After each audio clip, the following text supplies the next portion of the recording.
ഈ ദിനത്തിലെ സമഗ്ര വാർത്തകളുമായി വാർത്താ മഴ ആരംഭിക്കുകയാണ്. ഞാൻ അസദ സഹീർ. വിശദമായ റിപ്പോർട്ടുകളിലേക്കാണ്. ലോക്സഭാ തെരഞ്ഞെടുപ്പ് കാലത്ത് വടകരയിൽ കാഫിർ സ്ക്രീൻഷോട്ട് പ്രചരിപ്പിച്ചവർക്ക് നോട്ടീസ്.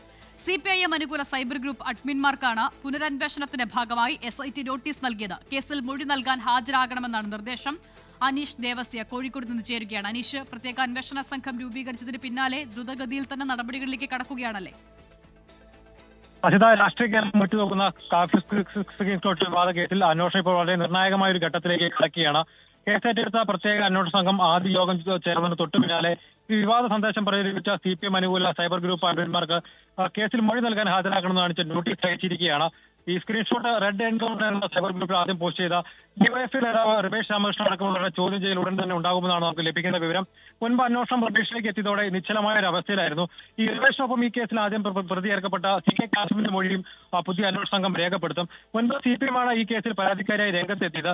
ഈ പ്രതിസ്ഥാനത്ത് മുസ്ലിം ലീഗും UDF ആയിരുന്നു. എന്നാൽ അന്വേഷണം CPM കേന്ദ്രത്തിലേക്ക് നീണ്ടപ്പോൾ കേസ് ഒതുക്കാൻ ശ്രമിച്ചെന്നാണ് ഇപ്പോൾ UDF ആരോപിക്കുന്നത്. ഏതായാലും SITയുടെ പുനരന്വേഷണത്തിൽ ഈ വ്യാജ സന്ദേശത്തിന്റെ യഥാർത്ഥ ഉറവിടം പുറത്തു വന്നാൽ അതായത് കക്ഷിയായാലും കേരള രാഷ്ട്രീയത്തിൽ വീണ്ടും ഒരു വലിയ രാഷ്ട്രീയ ഭൂകമ്പത്തിന് വഴിവെക്കുമെന്ന കാര്യത്തിൽ തർക്കമില്ല. അസിത.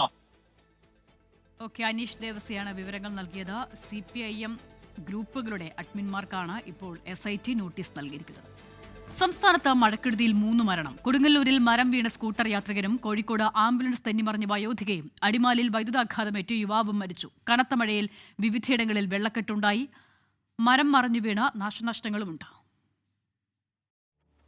കോഴിക്കോട് കനത്ത മഴയെ തുടർന്ന് ആംബുലൻസ് തെന്നിമറിഞ്ഞാണ് രോഗിയായ വയോധിക മരിച്ചത്. കുന്നമംഗലം കോട്ടപ്പറമ്പ് ഭാഗത്ത് വെച്ചായിരുന്നു അപകടം. പെരിങ്ങോളം സ്വദേശി 82 വയസ്സുള്ള ജാനകിയാണ് മരിച്ചത്. ഒപ്പമുണ്ടായിരുന്ന ബന്ധുക്കളും ഡ്രൈവറും നിസ്സാര പരിക്കുകളോടെ രക്ഷപ്പെട്ടു.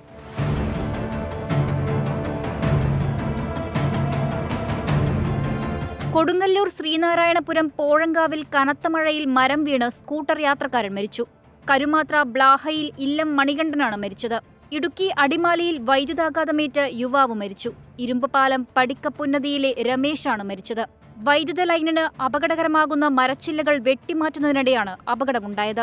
എറണാകുളം തൃപ്പൂണിത്തുറയിൽ ഇടംപാടത്ത് വീടുകളിൽ വെള്ളം കയറി. ഇത് മെയിനായിട്ടുള്ള കോടതിയിൽ നിന്ന് വിധി വന്നിട്ട് ഇവിടെ പൈപ്പ് ഇട്ടേക്കുന്നതാണ്. തെക്കേ അറ്റത്ത് സുഖമായിട്ട് വെള്ളം പോയിക്കൊണ്ടിരുന്നതാണ്. അപ്പോൾ പുതിയതായിട്ട് ആരോ വന്നിട്ട് ആ പൈപ്പ് അടച്ചു കളഞ്ഞു. അതിനുശേഷം വെള്ളം പെട്ടെന്ന് അങ്ങോട്ട് കയറി. നഗരസഭ എന്ന് പറഞ്ഞാൽ ഒരു വസ്തു ചെയ്യാനില്ല, ഇങ്ങോട്ട് വരാറ് പോലുമില്ല കൗൺസിലർ ഇവരാരും. കൊച്ചി നഗരത്തിലെ വെള്ളക്കെട്ടിൽ പ്രതിഷേധിച്ച് DYFI കോർപ്പറേഷൻ ഓഫീസിലേക്ക് മാർച്ച് നടത്തി. ശക്തമായ മഴയിൽ കോഴിക്കോട് ബീച്ച് പരിസരത്തും വ്യാപക വെള്ളക്കെട്ടാണ്.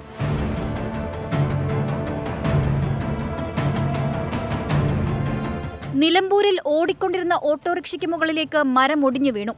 തിരുവനന്തപുരം പെരിങ്ങമല കാമരാജ് നഗറിൽ വീടിനു മുകളിലേക്ക് തെങ്ങ് കടപുഴകി വീണ് വീട് തകർന്നു.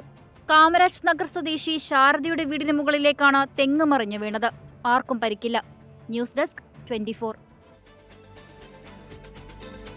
കോഴിക്കോട് ജില്ലയിലെ മുഴുവൻ ടൂറിസം കേന്ദ്രങ്ങളിലും സഞ്ചാരികൾക്ക് വിലക്ക്. നാളെയും മറ്റന്നാളും ജില്ലയിൽ റെഡ് അലർട്ട് പ്രഖ്യാപിച്ച സാഹചര്യത്തിലാണ് നടപടി. വിലങ്ങാട് മേഖലയിൽ നിന്ന് ജനങ്ങളെ ഉടൻ മാറ്റി താമസിപ്പിക്കാൻ ജില്ലാ കളക്ടർ ഉത്തരവിട്ടിട്ടുണ്ട്. അനീഷ് ദേവസ്യ ചേരുകയാണ്. അനീഷ്, വിശദാംശങ്ങൾ. കോഴിക്കോട് ജില്ലയിലെമ്പാടും കനത്ത ജാഗ്രത നിർദ്ദേശമാണ് നിലനിൽക്കുന്നത്. വരും ദിവസങ്ങളിൽ ജില്ലയിൽ തീവ്ര മഴയ്ക്കുള്ള സാധ്യതയുണ്ടെന്ന കാലാവസ്ഥാ നിരീക്ഷണ കേന്ദ്രത്തിന്റെ മുന്നറിയിപ്പിനെ തുടർന്ന് ജൂൺ 6, 7 തീയതികളിൽ കോഴിക്കോട് റെഡ് അലേർട്ട് പ്രഖ്യാപിച്ചിരിക്കുകയാണ്. ഈ പശ്ചാത്തലത്തിൽ കടുത്ത സുരക്ഷാ മുൻകരുതലുകളാണ് ഇപ്പോൾ ജില്ലാ ഭരണകൂടവും അതുപോലെ DTPCയും കടന്നിരിക്കുന്നത്. ജില്ലയിലെ മുഴുവൻ ടൂറിസം കേന്ദ്രങ്ങളിലും സഞ്ചാരികൾക്ക് പൂർണ്ണ വിലക്ക് ഏർപ്പെടുത്തിക്കൊണ്ടാണ് ഇപ്പോൾ ഉത്തരവ് പുറപ്പെടുവിച്ചിരിക്കുന്നത്. ഈ DTPCയുടെ കീഴിലുള്ള പ്രധാന വെള്ളച്ചാട്ടങ്ങൾ, ബീച്ചുകൾ, മറ്റ് വിനോദസഞ്ചാര കേന്ദ്രങ്ങൾ എന്നിവയെല്ലാം 2 ദിവസങ്ങളിൽ പൂർണ്ണമായും അടച്ചിടും. ഈ കഴിഞ്ഞ ദിവസങ്ങളിൽ സംസ്ഥാനത്തിന്റെ വിവിധ ഭാഗങ്ങൾ, പ്രത്യേകിച്ച് മലയോര മേഖലയിലും ഈ ജലാശയങ്ങളുണ്ടായ അപകടങ്ങൾ കൂടി സാഹചര്യങ്ങളിൽ കണക്കിലെടുത്താണ് ഈ അടിയന്തര നടപടി. ഈ റെഡ് അലേർട്ട് നിലനിൽക്കുന്ന ശനി, ഞായർ ദിവസങ്ങളിൽ ഒരു കാരണവശാലും സഞ്ചാരികളെ ഈ കേന്ദ്രത്തിലേക്ക് പ്രവേശിക്കില്ല എന്ന് അധികൃതർ വ്യക്തമാക്കിയിട്ടുണ്ട്. ഈ മലയോര മേഖലയിലുള്ള യാത്രയ്ക്കും നിലവിൽ നിയന്ത്രണമുണ്ട്. ഈ സഞ്ചാരികളുടെ സുരക്ഷ മുൻനിർത്തി മാത്രമാണ് ഈ നിയന്ത്രണമെന്നും ഈ പൊതുജനങ്ങളും വിനോദസഞ്ചാരികളും ഈ സുരക്ഷാ നിർദ്ദേശങ്ങൾ പൂർണ്ണമായും സഹകരിക്കണമെന്നാണ് ഇപ്പോൾ ജില്ലാ കളക്ടറും ദുരന്ത നിവാരണ അതോറിറ്റിയും അറിയിച്ചിരിക്കുന്നത്. അസിത. ശരി, അനീഷ് ദേവസ്യാണ് വിവരങ്ങൾ നൽകിയത്. സംസ്ഥാനത്ത് നാളെയും മറ്റന്നാളും അതിതീവ്ര മഴയ്ക്ക് സാധ്യത. നാളെ 5 ജില്ലകളിലും മറ്റന്നാൾ 3 ജില്ലകളിലും റെഡ് അലർട്ടാണ്. മലപ്പുറം, കോഴിക്കോട്, വയനാട്, കണ്ണൂർ, കാസർഗോഡ് ജില്ലകളിലാണ് നാളെ റെഡ് അലർട്ട്. കാസർഗോഡ്, വയനാട്, കോഴിക്കോട്, കണ്ണൂർ ജില്ലകളിലെ വിദ്യാഭ്യാസ സ്ഥാപനങ്ങൾക്ക് നാളെ അവധി പ്രഖ്യാപിച്ചു. വയനാട്ടിൽ റെഡ് അലർട്ട് പ്രഖ്യാപിച്ച സാഹചര്യത്തിൽ മേപ്പാടി ഗ്രാമപഞ്ചായത്തിൽ പ്രത്യേക ജാഗ്രതാ നിർദ്ദേശം നൽകി. പഞ്ചായത്ത് പരിധിയിൽ വിനോദസഞ്ചാര കേന്ദ്രങ്ങൾ തുറക്കാൻ പാടില്ല. റിസോർട്ട്, ഹോം സ്റ്റേകൾ, സർവീസ് വില്ലകൾ എന്നിവ പ്രവർത്തിക്കരുതെന്നും നിർദ്ദേശമുണ്ട്.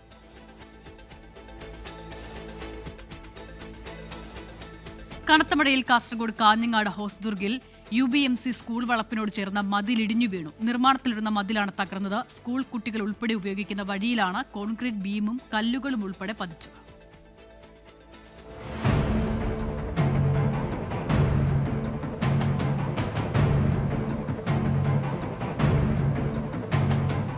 ഉച്ചയ്ക്ക് 2:15 കോൺക്രീറ്റ് ബീമിൽ ഉറപ്പിച്ച ഉരുളൻ കല്ലുകൾ ഇളകി ഇടിഞ്ഞത്. പൊടുന്നനെ മതിൽ പൂർണ്ണമായും നിലംപൊത്തി. മഴവെള്ളം കുത്തിയിറങ്ങിയതോടെ മതിലിന് ഉൾവശമുള്ള മണ്ണ് പുറത്തേക്ക് തള്ളുകയായിരുന്നു. കോൺക്രീറ്റ് തൂണുകളടക്കം തകർന്ന് മണ്ണും ഭീമൻ കല്ലുകളും സമീപത്തെ ക്വാർട്ടേഴ്സിന്റെ മുറ്റം വരെ എത്തി. നിരവധി പേർ ഉപയോഗിക്കുന്ന റോഡിലേക്കാണ് മണ്ണ് വീണത്. ആൾത്തിരക്കില്ലാത്ത സമയമായതിനാലാണ് വലിയ ദുരന്തം ഒഴിവായത്. നടക്കുന്നതിന് 2 മിനിറ്റ് മുമ്പ് ഞാനിവിടെ നമ്മുടെ സായി സാർ വിളിച്ചിട്ട് ഒരു വാടക വന്ന് അവിടെ വണ്ടി കൊണ്ടുവന്ന് ഓഫാക്കി തിരിയുമ്പോഴത്തേനും ഇവിടെ ഇടിഞ്ഞു പൊളിഞ്ഞ് ഭയങ്കര സൗണ്ടിൽ വീഴാൻ തുടങ്ങി. കണ്ടു, നേരിട്ട് കണ്ടായി നമ്മൾ. മാസങ്ങൾക്ക് മുൻപാണ് മതിൽ നിർമ്മാണം തുടങ്ങിയതെന്ന് പ്രദേശവാസികൾ പറഞ്ഞു. നിലവിൽ ഇടിഞ്ഞ മതിലിനോട് ചേർന്ന സ്ഥലത്ത് വിള്ളൽ രൂപപ്പെട്ടിട്ടുണ്ട്. ഇതിന് തൊട്ടപ്പുറത്തായി സമാന രീതിയിൽ മറ്റൊരു മതിലിന്റെ നിർമ്മാണവും പുരോഗമിക്കുന്നുണ്ട്. 24 കാസർഗോഡ്. പാർട്ടി വിട്ട BJP മുൻ തമിഴ്നാട് അധ്യക്ഷൻ K. അണ്ണാമലയ്ക്ക് ചെന്നൈയിൽ വൻ വരവേൽപ്പ്. 100 കണക്കിന് പ്രവർത്തകരാണ് അണ്ണാമലയെ സ്വീകരിക്കാനെത്തിയത്. മനേഷ് മൂർത്തി ചെന്നൈയിൽ നിന്നും ചേരുകയാണ്. മനേഷ്, ഒരു ബദൽ സംവിധാനം എന്ന നിലയിൽ മുന്നോട്ട് പോകുക എന്നുള്ളതായിരുന്നു അണ്ണാമലയുടെ ലക്ഷ്യം. അതിന് ആളുകളുടെ പിന്തുണ എത്രമാത്രം ഉണ്ടാകുമെന്നതിൽ സംശയമുണ്ടായിരുന്നു. പക്ഷെ വലിയ ജനക്കൂട്ടം അദ്ദേഹത്തെ സ്വീകരിക്കാൻ എയർപോർട്ടിൽ എത്തിയിരുന്നു അല്ലേ? അശ്വത, തീർച്ചയായും ഒരു വലിയ ജനക്കൂട്ടം, അത്ര പ്രതീക്ഷിക്കാത്തൊരു ജനക്കൂട്ടം തന്നെ അണ്ണാമലയെ സ്വീകരിക്കാൻ ഇന്നിപ്പോൾ എയർപോർട്ടിൽ ഉണ്ടായിരുന്നു എന്നുള്ളതാണ്. അത് ആ ഒരു ജനക്കൂട്ടം മാത്രമല്ല, അണ്ണാമല ഈ വി ദ ലീഡേഴ്സ് എന്ന് പറയുന്ന ആ ഒരു വെബ്സൈറ്റ്, ആ വെബ്സൈറ്റിലേക്ക് ഇന്ന് മാത്രം ജോയിൻ ചെയ്ത ആളുകളുടെ എണ്ണം ഏകദേശം 10 ലക്ഷത്തോട് അടുക്കുന്നു എന്നുള്ളതാണ് മറ്റൊരു പ്രധാനപ്പെട്ട കാര്യം. അതുവഴിയാണ് സംഘടനയിൽ ആളുകൾ ചേരുന്നത്. ആ വി ദ ലീഡേഴ്സ് എന്ന് പറയുന്ന ആ ഒരു വെബ്സൈറ്റ് വഴിയാണ്. ആ വെബ്സൈറ്റിനും വലിയ പ്രതികരണമാണ് എന്തായാലും ജനങ്ങളിൽ നിന്ന് ലഭിക്കുന്നത് എന്നുള്ളതാണ് ഏറ്റവും പ്രധാനമായി നോക്കി കാണേണ്ട മറ്റൊരു കാര്യം. എന്തായാലും വലിയ തോതിൽ അണ്ണാമലയ്ക്ക് സ്വീകാര്യത ലഭിക്കുന്നു. കാരണം കഴിഞ്ഞ 4-5 ദിവസങ്ങളിലായി അണ്ണാമല ഡൽഹിയിലായിരുന്നു. ഇന്ന് ഉച്ചയോട് കൂടിയിട്ടാണ് ഒരു സംഘടനയുടെ പ്രഖ്യാപനം. അതിനുശേഷം കുറച്ച് കാലങ്ങൾ കഴിയുമ്പോൾ ഒരു രാഷ്ട്രീയ പാർട്ടിയായി മാറുമെന്നും നിയമസഭയിൽ മത്സരിക്കുമെന്നുമുള്ള കാര്യങ്ങളൊക്കെ പ്രഖ്യാപിക്കുന്നത്.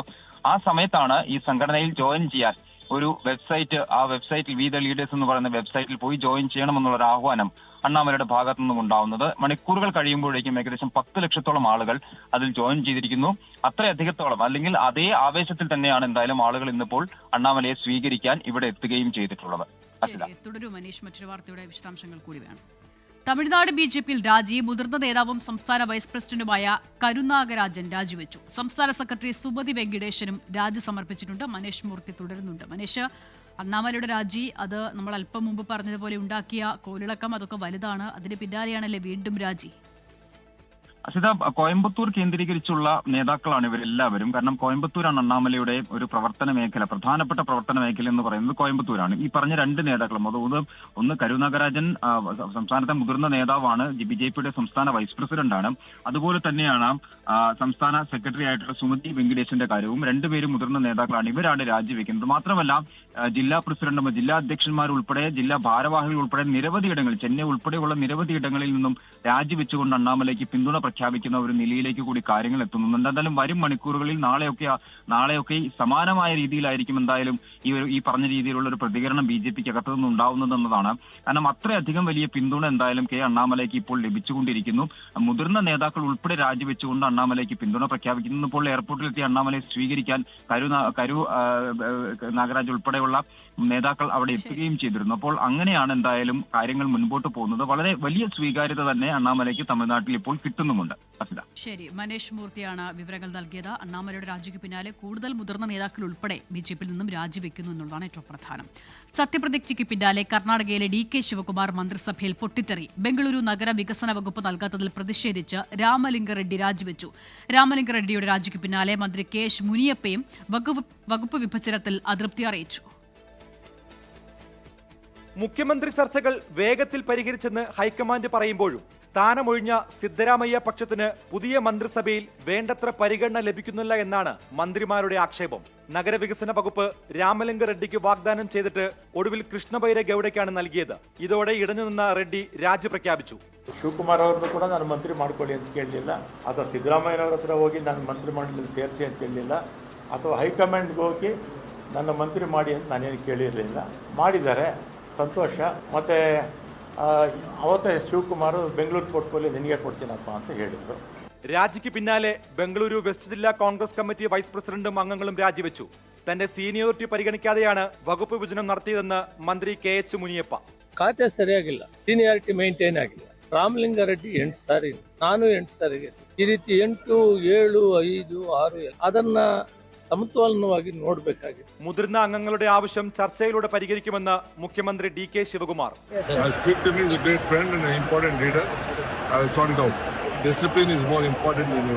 ജാതി സമവാക്യങ്ങൾ വോട്ട് നിശ്ചയിക്കുന്ന കർണാടകയിൽ അധികാര തർക്കം മുറുകുമ്പോൾ 2028 തെരഞ്ഞെടുപ്പിൽ BJP രാഷ്ട്രീയ നേട്ടമുണ്ടാക്കുമെന്നതിൽ സംശയമില്ല. സത്യപ്രതിജ്ഞയ്ക്ക് മുന്നോടിയായി എല്ലാവരെയും ഒരുമിച്ച് കൊണ്ടുപോകണമെന്ന സോണിയാഗാന്ധിയുടെ നിർദ്ദേശം മുഖ്യമന്ത്രി DK ശിവകുമാർ ഇനി എങ്ങനെ നടപ്പാക്കുമെന്നതിലാണ് ആകാംക്ഷ. ബംഗളൂരുവിൽ നിന്നും ജിജീന്ദ്രനൊപ്പം സജു ചാമക്കാലയിൽ 24. പ്രതിപക്ഷ നേതാവ് പിണറായി വിജയന്റെ മകൾ വീണ T ആരോപണ വിധേയായ CMRL എക്സാലോജിക് മാസപ്പടി കേസിൽ ED അന്വേഷണം തുടരും. അന്വേഷണം തടയണമെന്നാവശ്യപ്പെട്ട് CMRL നൽകിയ ഹർജി ഹൈക്കോടതി ഡിവിഷൻ ബെഞ്ച് തള്ളി. മാസപ്പടി കേസിൽ പഴുതടച്ച അന്വേഷണത്തിന് ED ഡയറക്ടർ രാഹുൽ നവീൻ നിർദ്ദേശം നൽകി. തുടർ നടപടികൾ വേഗത്തിലാക്കാനാണ് EDയുടെ തീരുമാനം. മാസപ്പടി കേസിൽ CMRLന് കനത്ത തിരിച്ചടി. കേസിൽ EDക്ക് അന്വേഷണം തുടരാമെന്നാണ് ഹൈക്കോടതി ഡിവിഷൻ ബെഞ്ചിന്റെ വിധി. ഷെഡ്യൂൾഡ് കുറ്റകൃത്യത്തെക്കുറിച്ച് FIR രജിസ്റ്റർ ചെയ്യാതെ EDക്ക് ECIR രജിസ്റ്റർ ചെയ്യാനാകില്ല എന്ന വാദമാണ് അപ്പീലിൽ CMRL ഉന്നയിച്ചത്. എന്നാൽ ഡിവിഷൻ ബെഞ്ച് ആ വാദം തള്ളി. ഷെഡ്യൂൾ പ്രകാരമുള്ള കുറ്റകൃത്യമില്ലെങ്കിലും EDക്ക് അന്വേഷണം നടത്താം. പരിശോധനകൾ നടത്താനും സമൻസ് അയക്കാനും നിയമ തടസ്സമില്ല. PMLA പ്രകാരമുള്ള സിവിൽ നടപടികളാകാം. EDയുടെ ECIR റദ്ദാക്കാൻ കഴിയില്ലെന്നും ഹൈക്കോടതി ഡിവിഷൻ ബെഞ്ച് വ്യക്തമാക്കി. കേസിന്റെ തുടർ നീക്കങ്ങൾ ചർച്ച ചെയ്യാൻ ED ഡയറക്ടർ രാഹുൽ നവീന്റെ നേതൃത്വത്തിൽ യോഗം ചേർന്നു. കേസിൽ പഴുതടച്ച അന്വേഷണത്തിന് ED ഡയറക്ടർ രാഹുൽ നവീൻ നിർദ്ദേശവും നൽകി. നിലവിൽ അന്വേഷണം തൃപ്തികരമെന്ന് ED ഡയറക്ടറുടെ സാന്നിധ്യത്തിൽ ചേർന്ന യോഗം വിലയിരുത്തി. തുടർ നടപടികൾ വേഗത്തിലാക്കാനും നിർദ്ദേശമുണ്ട്. ED ഉദ്യോഗസ്ഥർ ആക്രമിക്കപ്പെട്ട വിഷയവും ചർച്ചയായി. ഇതിനിടെ ഉദ്യോഗസ്ഥരെ ആക്രമിച്ച കേസിൽ ആദ്യം അറസ്റ്റിലായ 5 പ്രതികളെ പോലീസ് കസ്റ്റഡിയിൽ വിട്ടു. പ്രതികളെ സംഭവസ്ഥലത്തെത്തിച്ച് തെളിവെടുപ്പ് നടത്തി.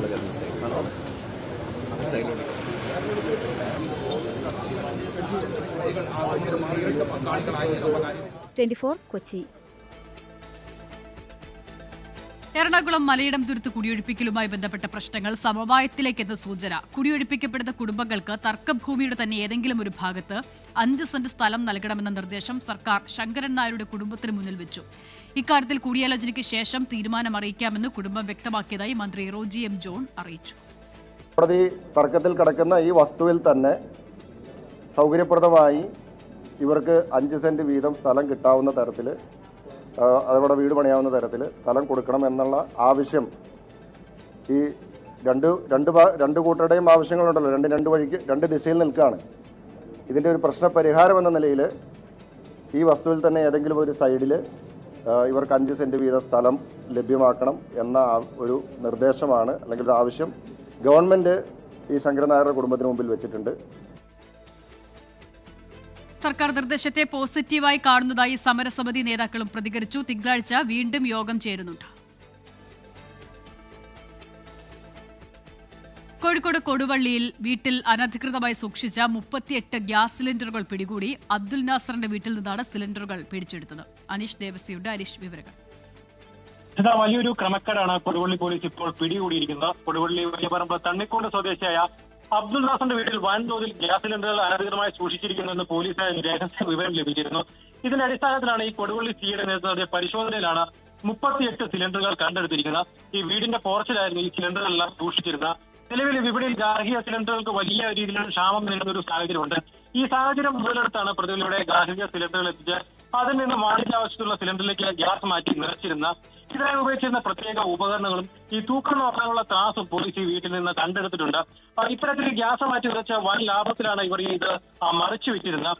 നിലവിൽ സിലിണ്ടറുകൾ കടത്താൻ ഉപയോഗിച്ച വാഹനവും ഈ 38 സിലിണ്ടറുകളും കൊടുവള്ളി പോലീസ് കസ്റ്റഡിയിലെടുത്തിട്ടുണ്ട്. സംഭവത്തിൽ ഏതായാലും പോലീസ് ഇപ്പോൾ അന്വേഷണം ഊർജിതമാക്കിയിട്ടുണ്ട്. അസിത. ശരി, അനീഷ് ദേവസിയാണ് വിവരങ്ങൾ നൽകിയത്. വീണ്ടും സ്വാഗതം വാർത്താമഴയിലേക്ക്. കോഴിക്കോട് കോവൂർ ഇരിങ്ങാടൻപള്ളി റോഡിൽ ഇലക്ട്രിക് കാറിന് തീപിടിച്ചു. പുക കണ്ട് യാത്രക്കാർ പുറത്തിറങ്ങി. ഷോർട്ട് സർക്യൂട്ടാണ് തീപിടുത്തത്തിന് കാരണമെന്നാണ് സൂചന. അനീഷ് ദേവസ്യ ചേരുകയാണ്. അനീഷ്, ഈ കാറിലുണ്ടായിരുന്ന യാത്രികരൊക്കെ സുരക്ഷിതരല്ലേ? അതാ കോഴിക്കോട് കോവൂരിലാണ് ഓടിക്കൊണ്ടിരുന്ന വൈദ്യുത കാറിന് തീ പിടിച്ചത്. ഈ കോവൂർ ഇരിങ്ങാടൻ പള്ളി റോഡിൽ രാത്രി 9 മണിയോടെയാണ് സംഭവം ഉണ്ടാകുന്നത്. ഈ പന്തിരങ്കാവ് സ്വദേശിയുടെ ഉടമസ്ഥയിലുള്ള വാഹനത്തിലാണ് തീ പിടിച്ചത്. ഈ യാത്രക്കാർ കാർ നിർത്തി പുറത്തിറങ്ങിയ നിമിഷമാണ് ഈ വാഹനത്തിൽ നിന്ന് തീ ഉയർന്നത്. ഈ കാറിന്റെ മുൻഭാഗത്തു നിന്നാണ് തീ പടർന്നെന്നാണ് ദൃക്സാക്ഷികൾ നൽകുന്ന വിവരം. ഷോർട്ട് സർക്യൂട്ടാണ് അപകടത്തിന് കാരണമെന്നാണ് ഒരു പ്രാഥമിക സൂചന. ഈ കാറിന് തീ പിടിച്ച ഉടൻ തന്നെ ഓടിക്കൂടിയ നാട്ടുകാരിൽ നിന്നാണ് ഈ തീ അണച്ചുകൊണ്ട് വലിയൊരു ദുരന്തമാണ് ഒഴിവായത്. ഈ യാത്രക്കാർ പുറത്തിറങ്ങിയതിനെ തന്നെ ആർക്കും പരിക്കുകളൊന്നുമില്ല. അസിത. അനീഷ് ദേവസ്യാണ് വിവരങ്ങൾ നൽകിയത്.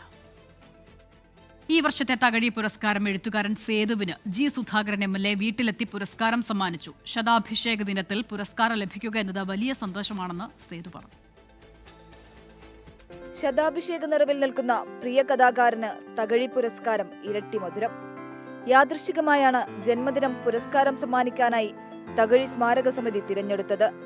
ജി സുധാകരൻ MLA ആലുവ കടുങ്ങല്ലൂരിലെ സേതുവിന്റെ വീട്ടിലെത്തി പുരസ്കാരം സമ്മാനിച്ചു.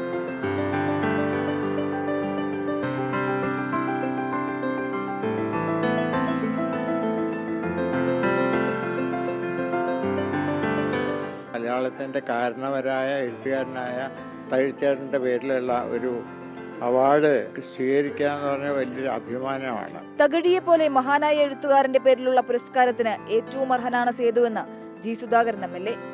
തകഴി സ്മാരകത്തിൽ വളരെ സന്തോഷിക്കുന്നു. തകഴിയുടെ ആത്മാവും സന്തോഷിക്കുന്നുണ്ടാവും. അദ്ദേഹമായിട്ടുള്ള തകഴികളുടെ അടുപ്പമൊക്കെ ശ്രീ സേതുവിടെ പറയുകയുണ്ടായി. തീർച്ചയായിട്ടും എന്തുകൊണ്ട് അർഹമായ കാര്യങ്ങളിലാണ് അവാർഡ് എത്തിച്ചേർന്നിരിക്കുന്നത്. തകഴി സ്മാരക സമിതിയും കടുങ്ങല്ലൂർ ഗ്രാമപഞ്ചായത്ത് അംഗങ്ങളും കുടുംബാംഗങ്ങളുമടക്കം നിരവധി പേർ ചടങ്ങിൽ പങ്കെടുത്തു. 24 കൊച്ചി. അക്ഷരമുറ്റത്തേക്ക് കാൽവെച്ച കുരുന്നുകൾക്ക് കൈത്താങ്ങുമായി Kozhikode Lulu mall. Wayanad Chekadi government LP സ്കൂളിലെ വിദ്യാർത്ഥികൾക്ക് പഠനോപകരണങ്ങൾ വിതരണം ചെയ്താണ് കോഴിക്കോട് ലുലു മാളിലെ മാനേജ്മെന്റും ജീവനക്കാരും മാതൃകയായത്. പ്രവേശനോത്സവത്തോടനുബന്ധിച്ച് സംഘടിപ്പിച്ച പരിപാടിയിൽ 100 വിദ്യാർത്ഥികൾക്ക് പഠനോപകരണങ്ങൾ വിതരണം ചെയ്തു. പ്രവേശനോത്സവം പുൽപ്പള്ളി പഞ്ചായത്ത് പ്രസിഡന്റ് ബിന്ദു പ്രകാശ് ഉദ്ഘാടനം ചെയ്തു. ലുലുമാൾ കോഴിക്കോട് റീജിയണൽ മാനേജർ ഷെരീഫ് സൈദു നവാഗതരെ ആദരിച്ചു. ആരോഗ്യ വിദ്യാഭ്യാസ standing committee chairperson Shaija Mahesh പഠനോപകരണങ്ങളുടെ വിതരണോദ്ഘാടനം നിർവഹിച്ചു. Kozhikode Lulu mall HR manager K Haridas, TO Vinod Kumar എന്നിവർ ചടങ്ങിൽ പങ്കെടുത്തു.